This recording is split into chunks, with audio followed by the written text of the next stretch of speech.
몇 년 전에 미국에서 이런 사고가 있었습니다. 달라스의 한 경찰이 집에 가보니까 차고 문이 열려 있는 겁니다. 외부인이 침입한 것으로 생각하고 조심스럽게 들어갔는데 안에서 인기척이 납니다. 이 경찰은 허리춤에서 얼른 총을 꺼내서 쏘았습니다. 그 총에 누가 맞았을까요? 불행히도 그의 아들이 총에 맞았습니다. 다행히 그가 쏜 총이 팔에만 맞고 다른 곳은 다치지 않았기 때문에 생명엔 지장이 없었습니다마는 아찔한 사고였습니다. 안에 있는 게 누구냐고 묻기라도 했더라면, 그리고 그 답을 들을 수 있었더라면 막을 수 있었던 사고였겠죠. 여러분, 서로 소통할 수 있다는 건 얼마나 중요한 일인지 모릅니다. 1962년에는 전 세계를 두려움에 떨게 했던 사건이 있었죠. 바로 쿠바 위기로 알려진 사건입니다. 구소련이 쿠바에 미사일 기지를 건설하고 있다는 정보가 미국에 알려졌습니다. 이 사건으로 인해서 두 나라 사이에는 전운이 감돌았습니다. 서로 물러서지 않으면 3차 대전도 불사하겠다고 합니다. 어느 한쪽이 먼저 핵 미사일이라도 발사하면 전 세계가 불바다가 될지도 모를 일이었습니다. 그런데 두 나라 사이에 필사적인 외교가 오가면서 소통한 결과 양쪽이 조금씩 물러서는 것을 조건으로 서로 양보하고 세계는 3차 대전의 위기에서 벗어나게 됩니다. 두 나라 사이의 소통이 전 세계를 파멸해서 구원한 것입니다. 소통한다는 건 참 중요합니다. 소통하면 살고 소통하지 못하면 망하는 것입니다. 오늘 본문에서는 하나님의 행동을 이렇게 소개하고 있습니다. 말씀이 육신이 되어 우리 가운데 오셨다. 말씀이 육신이 되었다. 즉 성육신 사건을 말하는 것입니다. 말씀이란 로고스라고 하는 헬라어를 번역한 것입니다. 그리고 육신이란 사륵스라는 헬라어를 번역한 것이죠. 로고스는 말이라는 뜻도 있지만 본래 이 세상과는 구별되는 초월적인 존재, 신적인 존재를 표현하는 말이기도 했습니다. 그리고 사륵스라는 말은 물질, 육체, 살 등을 의미하는 단어입니다. 그러니까 말씀이 육신이 되었다고 하는 말은 볼 수 없는 존재가 볼 수 있는 방식으로 나타났다는 것을 말하는 것이죠. 하나님은 영이십니다. 그러므로 우리가 볼 수 없고 만질 수 없고 알 수 없는 미지의 존재이시죠. 그런데 그런 하나님께서 우리가 볼 수 있고 만질 수 있고 알 수 있는 구체적인 모습으로, 그런 방식으로 우리 앞에 나타나셨다는 뜻입니다. 왜 하나님께서는 그러셔야 했을까요? 소통을 위해서입니다. 말씀이 육신이 되신 것, 곧 하나님께서 사람의 몸을 입고 오신 사건은 우리와 소통하시기 위해서 하나님께서 택하신 하나님의 방법이었다는 것입니다. 그렇다면 하나님은 왜 우리와 소통하기를 그렇게도 원하셨을까요? 소통해야 살기 때문입니다. 소통해야 하나님이 주시는 복을 누리기 때문입니다. 본래 사람은 하나님과 소통하며 복을 누리는 존재로 창조됐습니다. 에덴을 한번 생각해 보십시오. 에덴에서 사람은 하나님과 소통하면서 동산에서 하나님이 주시는 모든 복을 누리며 살았습니다. 그리고 바로 그런 사람 덕분에 이 세계도 하나님이 주시는 복을 누릴 수 있었습니다. 성경은 하나님께서 사람을 만드실 때 하나님의 형상을 따라 만드셨다고 합니다. 하나님이 어떤 분이십니까? 성경이 우리에게 가르쳐주는 바대로는 삼위로 일체가 되신 분이십니다. 성부, 성자, 성령, 그 하나님께서 사랑의 교제로 완전한 하나를 이루고 계신 분, 하나님은 바로 그런 분이시죠. 그리고 그 삼위 하나님 사이에 완전한 소통을 이루고 계시는 분이십니다. 그래서 고린도전서에서는 이렇게 말씀하는 겁니다. 성령은 모든 것 곧 하나님의 깊은 것까지도 통달하시느니라. 삼위 하나님의 마음속 깊은 곳에 있는 것까지도 서로 완전한 소통을 통해서 완전히 알고 이해하고 계시는 분, 그런 분이 하나님이시라는 겁니다. 그리고 하나님께서는 사람을 만드시되 그러한 하나님을 닮게 창조하십니다. 자, 뭘 닮았을까요? 외모를 닮았을까요? 글쎄요, 우리는 하나님의 외모가 어떻게 생겼는지 알 수 없습니다. 그러니 하나님 앞에 가면 알게 될 일이겠지요. 하지만 확실한 것 하나는 이겁니다. 하나님이 서로 소통하시는 분이신 것처럼 사람도 그렇다는 것이죠. 관계를 이루며 서로 소통하며 그 속에서 행복하도록, 그 속에서 모든 복을 누리도록 창조됐습니다. 에덴에서는 그렇게 서로 복을 주고받으며 살았습니다. 우리 몸만 봐도 그렇지 않습니까? 우리 몸 안에 있는 모든 기관들은 서로 소통하면서 건강을 유지해 가도록 되어 있습니다. 우리 몸에는 자그마치 10만 킬로가 넘는 길이의 긴 혈관이 있습니다. 이 혈관 속에 피가 잘 돌아야 사람이 살 수 있습니다. 통해야 합니다. 그런데 그 혈관 어딘가가 막히게 되면 건강에 심각한 문제가 생기죠. 통하면 살고 막히면 죽습니다. 사람의 몸을 작은 우주 마이크로코스모스라고 하죠. 사람의 몸을 보면 하나님이 세계를 창조하신 디자인을 엿볼 수 있습니다. 사람의 몸이 그런 것처럼 하나님이 창조하신 세계도 서로 통할 때 하나님이 주시는 복을 누리게 되어 있습니다. 그게 하나님의 디자인입니다. 그런데 사람의 죄가 이걸 불통의 관계로 만들어 버렸습니다. 하나님과도 불통, 사람들과도 불통, 창조 세계와도 불통입니다. 죄에 물든 사람들은 하나님과도 통할 생각을 하지 않고 사람들과도 통할 생각을 하지 않고 그저 자기 생각만, 자기 유익만 고집합니다. 때로는 이것이 너를 위하는 일이다, 이게 세계를 위하는 일이다 하지만 죄로 물든 사람들의 소통 방식은 언제나 일방통행이에요. 그래서 통하지 않는 거예요. 그리고 세계에는 생명이 아니라 죽음이 찾아오게 되는 거죠. 말씀이 육신이 되신 이유는 죄로 인해서 불통이 되고 결국 멸망의 길로 들어선 우리를 다시 하나님과 사람과 창조 세계와 소통하게 하시고 영생의 복을 주셔서 구원에 이르도록 하시기 위함입니다. 말씀이 육신이 되셨다는 이 말을 깊이 묵상해 보면 이 속에 하나님의 소통 방식, 나아가서 우리가 서로 소통하며 하나님께서 주시는 복을 누릴 수 있는 비결이 들어있다는 걸 알 수 있어요. 그 첫째로 소통하기 위해서는 구체적인 행동이 필요하다는 겁니다. 말씀이 육신이 되었다는 것은 우리에게 그 뜻을 알리시려는 하나님의 구체적인 행동이었습니다. 하나님은 말로만 하시는 분이 아니십니다. 우리를 구원하실 것이다, 우리를 사랑하신다 말로만 하지 않으시고 그것을 구체적인 행동으로 보여주셨습니다.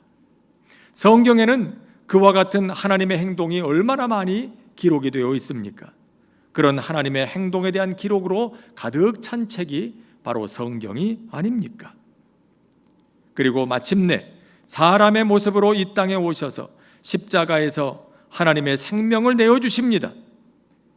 이와 같은 구체적인 행동으로 하나님은 하나님의 마음을, 하나님의 진심을 우리에게 알리기를 원하셨습니다. 여러분, 그렇습니다.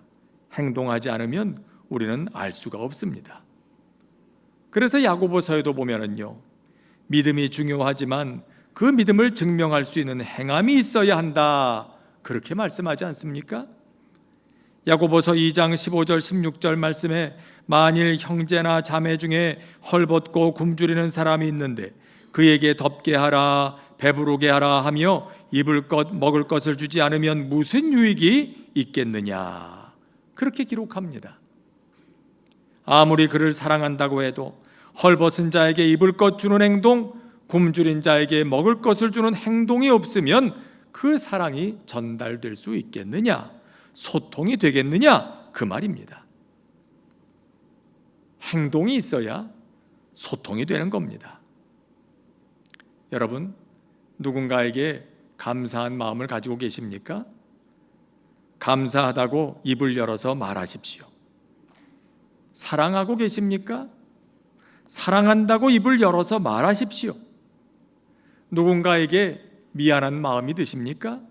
그렇다면 찾아가서 손에 작은 선물이라도 들고 미안하다고 말하십시오.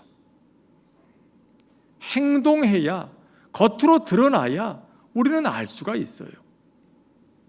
어느 과자 CM송에 말하지 않아도 알아요, 눈빛만 봐도 알아요, 그런 가사가 있죠. 제 기억으로는 아마도 그 과자가 초코파이가 아니었나 그렇게 생각이 드는데, 여러분, 그럴 수 있다면 얼마나 좋겠습니까? 말하지 않아도 알 수 있다면. 근데 하나님은 사람을 그렇게 창조하지 않으셨습니다. 하나님이 행동하시는 분인 것처럼 사람도 행동을 통해서 소통하도록 만드셨어요. 그러니까 행동이 없으면 소통이 안 되는 겁니다. 말해야 하고 행동해야 알고 그래야 소통이 되는 겁니다. 둘째는 자기 자신으로부터 내려와야 합니다. 말씀이 육신이 되셨다는 것은 하나님께서 하나님의 자리에서 내려오신 사건입니다. 하나님이 하나님의 영광의 자리에서 내려오셔서 비천한 사람의 자리에 서신 사건입니다. 그렇게 함으로 하나님이 어떤 분이신지, 하나님의 뜻이 무엇인지를 우리에게 알리고자 하셨습니다. 그리고 소통하려면 너희도 이렇게 해야 된다, 그렇게 말씀하시는 거죠. 여러분 보십시오. 아이들과 얘기할 때 누가 누구에게 맞춰야 됩니까? 애들 보고 어른 수준에 맞추라면 되겠습니까? 어른이 자기 자리에서 내려와서 아이들 수준에까지 낮아지지 않으면 말은 통하지 않는 겁니다. 저희 아이들 가운데 어떤 아이가 어렸을 때 저희가 포도라는 말을 가르치려고 포도 해봐, 포도, 그러면 그 말을 못해요. 포도 하면 포포 그래요. 몇 번을 해도 포도 그러면 역시 포포 그럽니다. 그래도 우리는 그 아이가 포도를 말하고 있다는 걸 알아듣죠. 그게 그 아이 입장에서는 최선이라는 걸 알기 때문입니다. 내 자리에서 내려와서 아이들 자리에 서야만 소통이 됩니다. 그렇지 않고 계속해서 자기 자리만 고집하면 불통이 되죠. 이걸 고집불통이라고 그러죠. 여러분, 고집이 뭡니까? 사전에 찾아보니까 이렇게 정의했습니다. 자기 의견을 바꾸거나 고치지 않고 굳게 지켜 우김이라고 정의해 놨어요. 이러면 소통이 안 되는 거예요. 내 생각을 내려놓으면 큰일 날 것 같지만 여러분, 그렇지 않습니다. 나를 내려놓고 하나님께서 어떻게 하나님의 일을 이루어 가시는지, 하나님께서 어떻게 이것을 다루어 가시는지 그것을 한번 보시기를 바랍니다. 서로를 내려놓고 중간에서 한번 만나보십시오. 그러면 뭐 이것도 아니고 저것도 아니고 그게 뭐야? 그럴지도 모르지만 그렇게 한다면 나도 생각하지 못하고 저 사람도 생각하지 못했던 더 놀라운, 더 아름다운 작품이 나올지도 모릅니다. 여러분, 믿음이 뭐겠습니까? 내 생각 내려놓고 하나님께서 이루어 가시는 방식을 기대하는 마음이, 그게 믿음이에요. 하나님을 신뢰하니까 내 생각을 내려놓을 수 있게 되는 거 아니에요? 그런데 끝까지 내 생각을 고집하면서 이대로 되어야 한다고, 이대로 이루어 달라고 그렇게 고집 부리는 건, 이건 믿음이 아니에요. 아무리 밤새워 기도해도, 아무리 철야하며 금식하며 기도해도 그런 모습은 믿음이 아니에요. 내 생각을 내려놓을 수 있어야, 그리고 하나님께 이것을 맡길 수 있어야 그게 믿음인 거예요. 그것이 우리가 하나님을 신뢰한다는 표현이 아니겠습니까? 그런 우리의 행동을 보실 때 하나님께서, 그래, 네가 나를 믿어주고 있구나, 네가 나를 신뢰하고 있구나, 그렇게 아시지 않겠습니까? 여러분, 이 믿음이 있어야 자기 자리에서 내려오는 그 소통의 자세가 있을 때 우리는 비로소 서로 통하게 되고 하나님이 주시는 복을 누리게 됩니다. 그렇지 않으면 끝까지 자기 생각만 주장한다면 결국 불통이 되고 하나님이 주시는 복은 날아가 버리고 말죠. 언젠가 이런 대화를 나눈 적이 있어요. 이분 고향이 경상북도 상주입니다. 거기서는 주로 상을 차리면 채소를 가지고 부친 전이 많았답니다. 그런데 마산에 가면 다 생선으로 만든 포를 가지고 음식을 만들더랍니다. 이분이 사시던 데는 내륙이라서 생선이 흔하지 않기 때문에 채소를 가지고 전을 부쳐서 먹었고요. 마산에 가면 바다가 가까워서 생선이 흔하니까 생선으로 포를 만들어 먹은 겁니다. 그게 그 지역의 문화입니다. 그런데 그런 상대방의 사정을 생각하지 않고 상주 사람이 마산 가서 무슨 이런 걸 먹느냐 그러면 되겠습니까? 거꾸로 마산 사람이 상주에 와가지고 무슨 생선 하나도 없고 채소만 먹느냐 그러면 되겠습니까? 상주 사람은 자기 자리에서 내려와서 마산 사람 자리에 서야 소통이 되고 마산 사람은 또 상주 사람 자리에 서야 소통이 되는 겁니다. 하나님은 하나님의 자리에서 내려오셔서 사람의 자리에 오셨습니다. 이것이 하나님의 소통 방식이었습니다.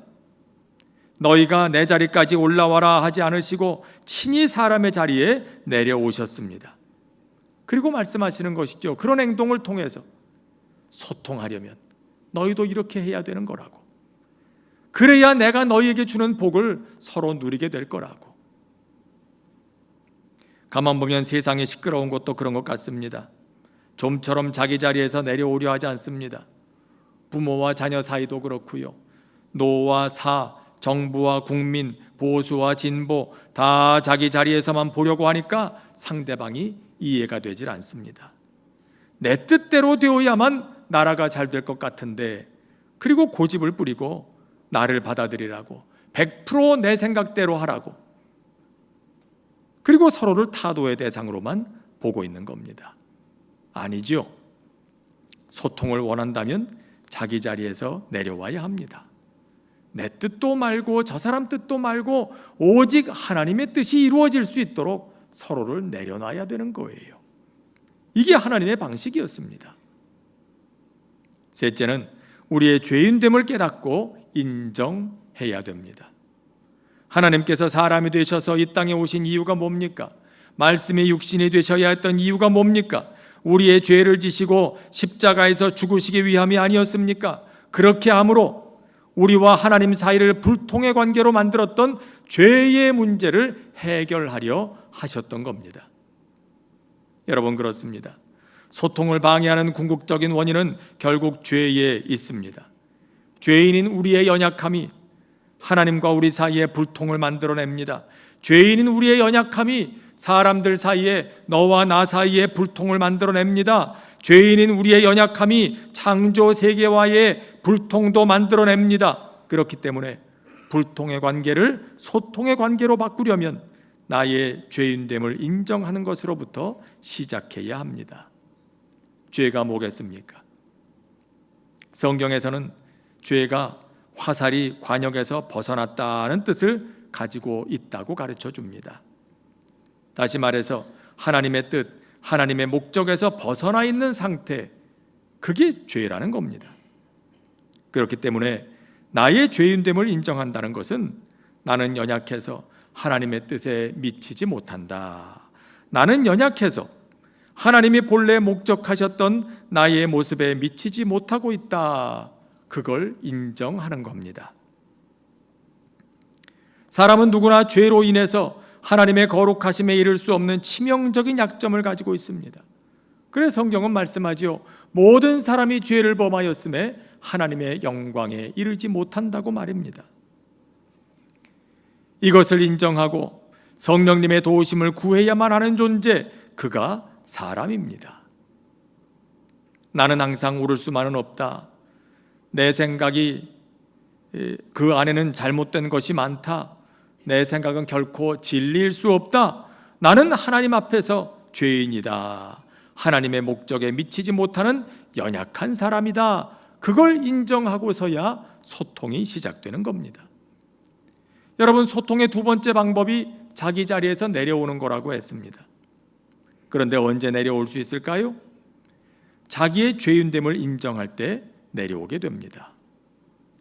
내 생각이 진리가 아니라는 걸 알 때, 내 생각이 항상 옳은 걸 아니라는 걸 알 때, 나의 생각이 하나님의 뜻에 온전히 미치지 못한다는 걸 인정할 때 우리는 비로소 내려올 수가 있어요.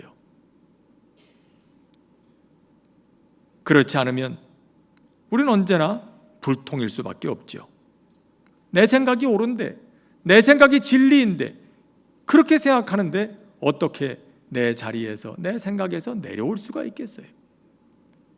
내가 지금 느끼는 것도, 내가 지금 생각하는 것도 그건 진리가 아닐 가능성이 매우 높다, 그것이 옳지 않을 수 있다, 그렇게 생각할 수 있을 때, 그때 비로소 주님 말씀하신 것처럼 나 자신을 부인할 수 있게 되기도 하고 나의 자리에서 내려올 수도 있게 되는 겁니다. 그리고 거기서부터 소통이 시작되죠. 자기가 스스로 옳다고 생각하는 게 그게 교만입니다. 거기서 내려오지 않는 게 교만이죠. 결국 그 교만 때문에 불통이 되고, 불통이 되면 하나님이 주실 복이 날아가 버리고 마는 겁니다. 성경에 등장하는 인물들 가운데 소통의 달인 한 사람을 꼽으라면 아마도 바울을 들 수 있을 겁니다. 그는 수많은 지역을 다니면서 복음을 전했고 교회를 세웠고 수없이 많은 편지를 써서 보냈습니다. 신약 성경 27권 중에 절반이 바울을 통해서 기록됐습니다. 하나님께서는 그를 소통의 도구로 사용하셨어요. 그러셔서 복음을 전하게 하셨습니다. 사실 처음부터 바울이 소통의 달인이었던 건 아니었습니다. 그는 대표적인 불통의 사람이었죠. 고집불통, 자기 의로 똘똘 뭉친 사람, 자기 외에는 더 의로운 사람도 없고 자기보다 똑똑한 사람도 없고 자기만큼 열심 있는 사람도 없고 다른 사람들은 다 시원찮고 그랬던 사람이었습니다. 그런데 그가 다메섹으로 가던 길에 부활하신 예수님 만나고 자신이 얼마나 큰 죄인인가를 깨닫지요. 그리고 그는 평생 이런 말을 입에 달고 살았습니다. 나는 죄인 중에 괴수다. 내가 세상에서 제일 가는 죄인입니다.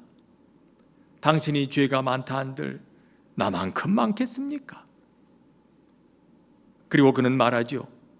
주께서 나를 먼저 구원하신 것은 당신을 얼마나 사랑하시는지를 알게 하시기 위함이라고. 무슨 뜻입니까? 하나님께서 이런 나도 사랑하셔서 예수님을 보내주시고 구원하셨다면 하물며 당신이야 얼마나 더 사랑하시겠습니까? 이런 말이죠.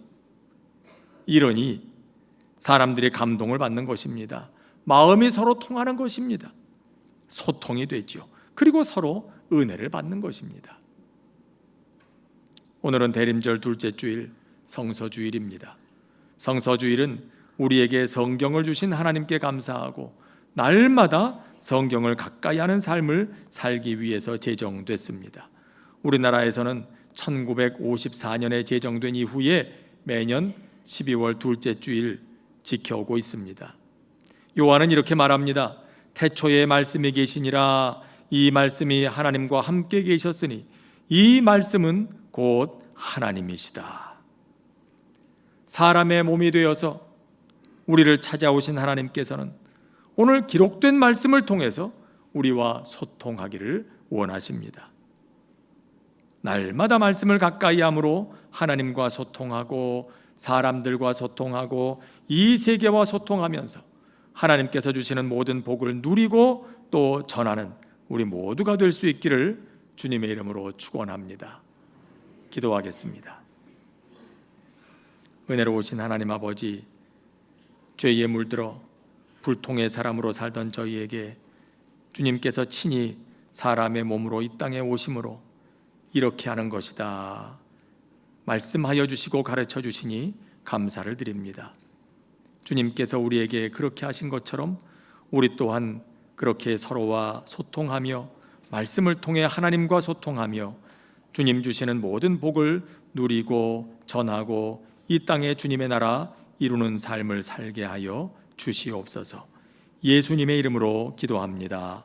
아멘.